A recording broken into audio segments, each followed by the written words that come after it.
할렐루야! 주님의 은혜와 평강이 오늘 하루 여러분의 삶 가운데 충만히 임하기를 축복합니다. 오늘 이 새벽 예배 주님께서 우리에게 주신 말씀은요. 출애굽기 7장입니다. 출애굽기 7장 14절부터 25절까지 말씀. 출애굽기 7장 14절부터 25절까지 말씀입니다. 하나님의 말씀입니다. 여호와께서 모세에게 이르시되 바로의 마음이 완강하여 백성 보내기를 거절하는도다. 아침에 너는 바로에게로 가라. 보라, 그가 물 있는 곳으로 나오리니 너는 나일 강가에 서서 그를 맞으며 그 뱀 되었던 지팡이를 손에 잡고 그에게 이르기를 히브리 사람의 하나님 여호와께서 나를 왕에게 보내어 이르시되 내 백성을 보내라. 그러면 그들이 광야에서 나를 섬길 것이니라 하였으나 이제까지 내가 듣지 아니하도다. 여호와가 이같이 이르노니 내가 이로 말미암아 나를 여호와인 줄 알지라. 볼지어다 내가 내 손의 지팡이로 나일강을 치면 그것이 피로 변하고 나일강에 고기가 죽고 그 물에서는 악취가 나리니 애굽 사람들이 그 강물 마시기를 싫어하리라 하라. 여호와께서 또 모세에게 이르시되 아론에게 명하기를 내 지팡이를 잡고 내 팔을 애굽의 물들과 강들과 운하와 못과 모든 호수 위에 내밀라 하라.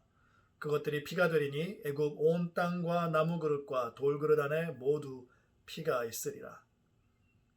모세와 아론이 여호와께서 명령하신 대로 행하여 바로와 그의 신하의 목전에서 지팡이를 들어 나일강을 치니 그 물이 다 피로 변하고 나일강의 고기가 죽고 그 물에서는 악취가 나니 애굽 사람들이 나일 강물을 마시지 못하며 애굽 온 땅에는 피가 있으나 애굽 요술사들도 자기들의 요술로 그와 같이 행하므로 바로의 마음이 완악하여 그들의 말을 듣지 아니하니 여호와의 말씀과 같더라.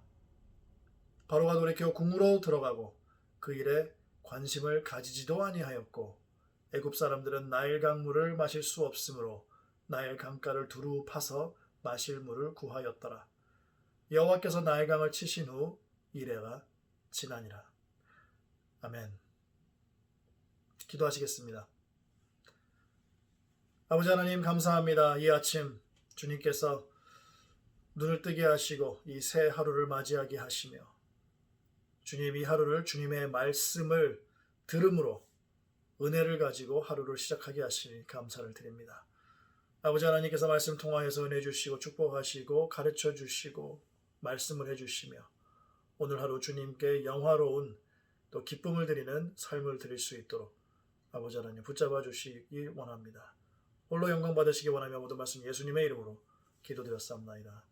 아멘. 우리는 어려서부터 말하는 법 그리고 듣는 법, 대화하는 법을 배우죠. 특히 우리 한국어는 높임말이 있고 또 낮춤말이 있습니다. 이런 것들을 우리는 어릴 때부터 배우죠. 어른들에게는 존댓말을 사용하고요. 그리고 뭐 친구들끼리는 당연히 친숙한 반말을 하는 것을 우리는 어렸을 때부터 배우게 됩니다. 따라서 대상이 누구인지에 따라서 사용하는 단어가 다르죠. 한국은 언어에서 이 예의 범절이 두드러지게 나타나기 때문에 사용하는 언어에 어울리는 이 예의 있는 행동도 함께 동반되고 또 그렇게 또 가르칩니다. 우리가 미국에 살잖아요. 미국에 살기 때문에 한국의 예의를 배우지 못한 코리안 아메리칸들도 적지 않습니다. 제 아이가 다니는 학교에서 한 중학생 아이가 제 아이랑 친구인데 어느 날 저기 오더니 이게 배꼽 인사를 하더라고요.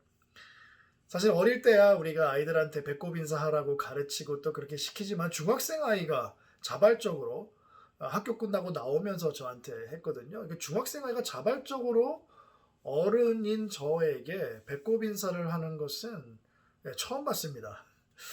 그래서 그 아이 참 인사성 바르고 예의 바르다고 칭찬을 했던 적이 있는데 사실 그 아이가 고등학생이 됐어요. 그래서 고등학생이 되어서 지나가다가 만난 적이 있는데 그때도 딱 멈춰 서서 저를 바라보고 이렇게 배꼽 인사를 하더라고요. 이 아이는 참 제가 반갑게 인사를 하면 또 그 자리에 서서 듣고 또 안녕히 가시라고까지 인사를 하고 난 다음에 자기를 데리러 온 할아버지에게 달려가곤 했는데요. 참 예의가 바른, 사실 처음 봤습니다.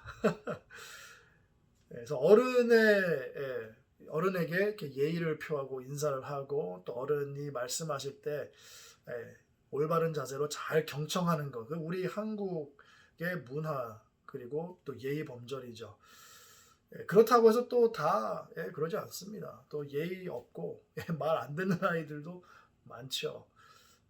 말 안 들을 때 뭐 어른이 뭐라고 하셔서 할 때 이제 무시하거나 또 못 들은 척하는 아이들을 사실 더 많이 본 것 같습니다. 사실 우리는요 아이들입니다. 그죠? 우리는 하나님의 아이들입니다. 사실 식구가 아닌 남이라도 어른이라면 그 어르신이 우리에게 말씀을 하실 때 정중한 자세로 이렇게 듣는 게 예의잖아요. 하물며 우리를 사랑하시는 하나님께서 말씀하실 때는 이 온 마음과 목숨과 뜻을 다해서 들어야지 이 하나님을 사랑하는 표현으로 순종할 수 있겠죠. 그래서 우리도 어떻게 보면은 어른들의 말씀을 듣는 것처럼 이 하나님의 말씀을 대할 때 정말 어른들보다 훨씬 더 집중을 해서 하나님의 말씀을 드려야 되겠습니다. 그래서 사실 바로는요 하나님을 모르고 또 믿지도 않아요. 그래서 그가 하나님의 말씀을 듣는 것, 특히 하나님의 말씀을 모세를 통해서 듣는 것이라서 바로가 그 말씀을 딱 듣고 순종할 것이다라는 것에 대해서는 무리가 있습니다. 모세가 지팡이를 가지고 부렸던 이 이적이 참 신기합니다. 그죠? 신기하긴 했지만 바로의 요술사들도 똑같이 해냈기 때문에 바로에게는 별다른 감동이나 감흥이 없어요. 그래서 놀라운 일이 아니었습니다. 그래서 바로의 마음이 완악해졌죠. 그래서 모세, 아론의 말을 듣지 않았죠. 이 말씀은 그렇게 표현을 하고 있습니다. 그래서 이 바로는 자기의 요술사들도 똑같이 할 수 있었기 때문에 참 뭐 하나님이 행하신 건지 모세가 한 건지 사실 뭐 이렇게 거들떠보지도 않았을 거라는 생각이 들어요. 하나님께서는요 인간도 요술로 똑같이 흉내낼 수 있는 정도의 이적으로 능력을 보여주시는데 이제부터 서서히 하나님의 능력을 보여주기 시작하십니다. 하나님께서 모세에게 말씀하시죠. 바로의 마음이 완강하기 때문에 백성 보내기를 거절하고 있다고. 이 완강하다는 것은요. 딱딱하게 굳어 있다. 우둔하다 심지어 그리고 무겁다라는 뜻이 있습니다. 이 바로의 마음의 상태는 딱딱하게 굳어져 있는 것뿐만이 아니라 무겁고 그리고 둔하기 짝이 없는 거예요. 그렇기 때문에 하나님의 말씀을 듣지 않고 귀를 닫아버리는 거죠. 사실 다른 사람도 아니고 하나님께서 말씀을 하신다는데 그리고 말씀뿐만이 아니라 이적까지 보여주셨음에도 불구하고 그 바로의 모습은 어떤 신학자의 말을 인용하면 납덩이처럼 무겁고 둔한 것이다. 그렇게 표현을 하더라고요. 바로는요 이 마음을 이게 완강하게 강팍하게 한 것뿐만이 아니라 하나님의 능력을 무시한 겁니다. 하나님의 능력이 뭐 그거밖에 안 돼? 내 요술사들도 할 수 있어. 그 정도였던 것 같아요. 그래서 하나님을 대적하는 바로에게 하나님께서 첫 번째로 보여주신 능력은 나일강을 피로 변하게 하시고 그리고 고기가 죽게 됐죠. 그리고 악취가 나서 강물을 마실 수가 없게 됩니다. 애굽에 있는 모든 물이 지금 피로 변한 거죠. 애굽의 생명이라고 할 수 있는 나일강이 피가 됩니다. 그래서 이 나일강은 강으로서의 역할과 그리고 생명을 잃게 되었죠. 바로도 이 요술사들에게 말해서 이 요술사들이 똑같이 이 이적을 행했어요. 그래서 바로는 그걸 보고 관심도 갖지 않습니다.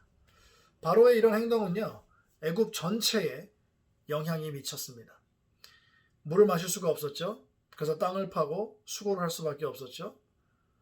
어떻게 보면요, 이것이 바로 하나님께서 재앙을 내리신 이유였던 거예요. 하나님의 살아계심과 하나님의 능력을 보여주시기 원한 것이었죠. 그래서 출애굽기 6장 6절에서 7절 말씀을 보면 이렇게 기록이 되어 있습니다.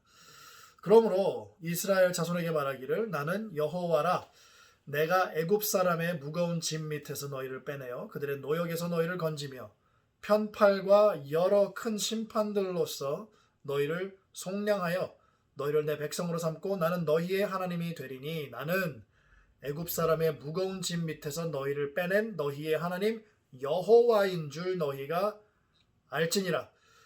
하나님께서는 이 모든 재앙이나 이런 능력들, 이적들을 통하여서 하나님이 이 이스라엘 백성의 하나님이심을 보여주시려고 했던 겁니다. 사실 뿐만 아니라 이 이적을 통해서 애굽 전체가 고생을 하고 있잖아요.